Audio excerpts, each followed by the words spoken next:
मैं कह राम राम जी और झूठ ठीक है ना तेवे। होप सो अच्छा होगा।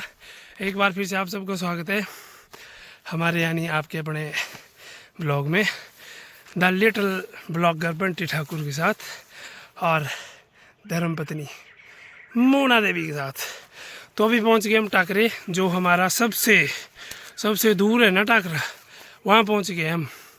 ठीक है, जो दक्षिण वाली साइड को पड़ता है हमारे को। यहाँ से दक्षिण के लिए भी सेम ही मतलब डिस्टेंस है, और यहाँ से घर के लिए भी सेम ही डिस्टेंस है। ठीक है, और अभी हम लाडरसमाड़ी के बिल्कुल सामने यहाँ है घास के लिए। तो मैं क्या, चलो एक छोटा सा मिनी ब्लॉग बना देते हैं, क्योंकि यहाँ पे घास तो बहुत ज़्यादा होता है, पर सिर्फ आने जाने की देरी होती है। थक जाते हैं घर से यहाँ आते आते। अभी तो जस्ट पहुँचे ही हम, और कोशिश करते हैं कि हम आपको अपनी दिनचर्या का कुछ एक अंश पार्ट बताएं कि गांव में क्या क्या होता है। जैसे डेली घास लाने का काम होता है, वो लाना ही पड़ता है। कुछ 2 टाइम लेके आते हैं, कुछ जिनके ज़्यादा पशु होते हैं वो 3 टाइम पे ले आते हैं। हमारे तो कम में हम तो एक ही टाइम लेके आते हैं, लेने के लिए आते हैं मतलब। तो अभी आए हम, अभी घास काटेंगे। यहाँ रखा होता है, जैसे हमारे जो सूखा घास होता है ना, आपको पता होगा, हमारे तो लोकल में उसको रड़ बोलते हैं। तो जो रड़ घास है उसमें से कुछ एक घास हमने रखा होता है काटने के लिए, जिसको एल में ले जाते हैं। एल मतलब कि जैसे आ जाए, कल टाइम लगा तो कल लाएंगे, 4 दिन बाद लगा तो 4 दिन बाद आएगा, जैसे टाइम लगता जाएगा बीच बीच में। तो अभी तो जस्ट पहुँचे ही, मैं कहा चलो थोड़ी देर रेस्ट भी हो जाएगा, और क्योंकि इतने दूर से चल के आए हुए हैं, काफ़ी दूर है, काफ़ी मतलब समझ रहे हो ना आप, 1.5-2 किलोमीटर के ऊपर हो सकता है, 2.5 भी हो सकता है, बहुत है मतलब। घूम फिर के भी है, थोड़ी चढ़ाई उतराई भी है। तो अभी तो खैर पहुँचे हम, और हमारे यहाँ पे चीले, बड़ी भारी चीले हैं। मैं दिखाता हूँ आपको, ये देख सकते हो आप, ये चूड़िया आगे बीच में चीले ही चीले हैं यहाँ देखो। और चिल्लों में एक वो होती थी, हमारे बोलते थे उसको बकरी। अब यहाँ पड़ी नहीं होगी कहीं, अगर पड़ी होगी तो मैं बताता आपको। उसके बीच में ना दाने दाने होते थे, और उनको बोला जाता था कि उनको खाने के बहुत सारे फायदे होते थे। ये हमारे लोकल में बोलते हैं इसको बकरी। आप कमेंट में बताना कि आपके क्या बोलते हैं। इसके बीच में होते हैं दाने, यहाँ पे ये इसको बोलते हैं बकरी। इसके बीच में दाने होते हैं, उनको खाते थे हम। इसको आग में रखेंगे, भूनेंगे, और थोड़ा सेक लग जाएगा, फिर इनसे एक एक दाना निकालते जाएंगे और उसको खाते जाएंगे। एक काम इसका ये होता था, और दूसरा काम होता था इसका कि जब हम क्या बोलते हैं छोटे छोटे होते थे ना, तो खेलते थे इनके साथ। इसके ऊपर धागा या रस्सी बांध देंगे, फिर इसको रगड़ के ले जाएंगे। जैसे छोटे बच्चे होते हैं कि मेरी बकरी है ये, 2-3 बांध दी, 5 बांध दी, तो वो चलाते रहते थे हम। ऐसी चीज़ें करते थे बचपन में। आजकल तो खैर फ़ोन आ गए हैं, फ़ोनों पे ही सारा सिस्टम हो गया है। हम लोग तो, हमारे तो घर वाले परेशान रहते थे कि घर में नहीं बैठते नहीं है, खेलते रहते थे, जाते रहते थे इधर उधर गांव में, पड़ोस में, या फिर कहीं क्रिकेट खेलने चले गए। ये चीज़ें करते थे मतलब, प्रैक्टिकली चीज़ें काफ़ी करते थे। बहुत सारी चीज़ें हैं गांव में जो बड़ी दिलचस्प है, उनमें से एक चीज़ ये भी है, क्योंकि गांव में तो आपको पता है किसी चीज़ की कमी नहीं होती।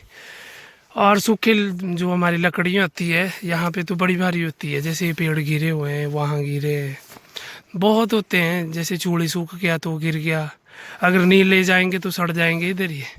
अब जैसे हमारे घर में लकड़ियाँ बहुत होती है, तो ये यहीं सड़ जाएंगे ऐसे ही, इनको ले जाने की ज़रूरत ही नहीं पड़ेगी हमारे को। जैसे ये बड़ा है, 1-1.5 साल से बड़ा है नीचे, ऐसे ही ये ऐसे ही गल जाएगा, ऐसे ही सड़ जाएगा।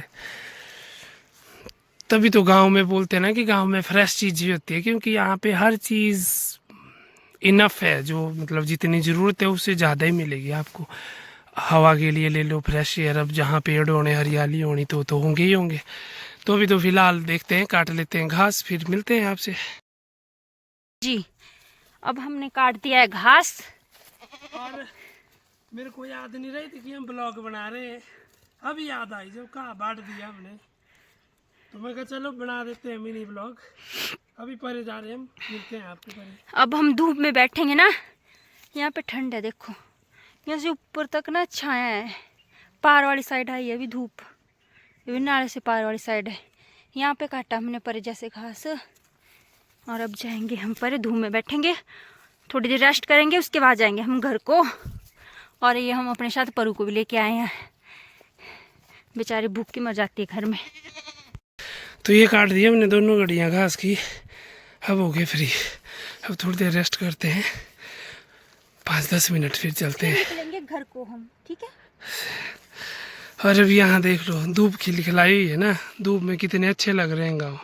ये जो पार आपको से दिख रहा है ना सामने, ये वाला, ये है हमारा गवर्नमेंट जो लोहरदा में स्कूल है, मिडिल स्कूल है शायद, नहीं 10th तक के साथ हाई स्कूल है, मेरे को ध्यान नहीं क्योंकि बीच में हो गया है, मतलब मिडिल से हाई स्कूल बन गया शायद। ये है लोहरदा गाँव पार, इसके नीचे तो फिर कोठीम जेड़ शुरू हो जाती है। व्यू देखो आप कितना अच्छा दिख रहा है ना इधर से। तो अभी हो गया हम बिल्ले, घास काट के 10 मिनट का ब्रेक लेते हैं। तो ये काट दिया हमने, अभी हो गया हम फ्री। जैसे मैंने बताया आपको, यहाँ गुम्बर बहुत है, गुम्बर बहुत ज़्यादा लगते हैं। तो ये होती है गांव वालों की दिनचर्या कि सुबह उठो, काम करो, घर में जिन्होंने पशु रखे हैं दूध वगैरह दो, फिर घास के लिए आओ, घास लेके जाओ, फिर घर में कुछ और काम बचा होगा वो करो। Busy life. और इस बिजी लाइफ का एक प्लस पॉइंट ये भी है, वैसे तो बहुत सारे हैं पर एक ये भी है कि अगर बंदा बिजी रहता है तो उसके माइंड में नेगेटिव थॉट, गलत चीज़ें, ऐसी चीज़ें चलती नहीं है। क्यों? क्योंकि वो खुद बिजी रहता है। अब गांव वाले बंदे होते हैं, उनके माइंड में कुछ ना कुछ चला रहता है। जैसे कि शहर में से होता है कि लिमिटेड चीज़ें होती है, जैसे फंक्शन होगा तो लिमिटेड होगा, कहीं इनवाइट होंगे कहीं नहीं। गाँव में खुला काम होता है, चला हुआ कुछ ना कुछ, कोई अच्छा फंक्शन, कोई बुरा फंक्शन, शादी चली है, जागरण चले हैं, किसी का कुछ और चला हुआ, रिटायरमेंट चली है, कुछ ना कुछ चल ही रहा है अभी, मतलब व्यस्त है पूरी तरह से गांव के लोग।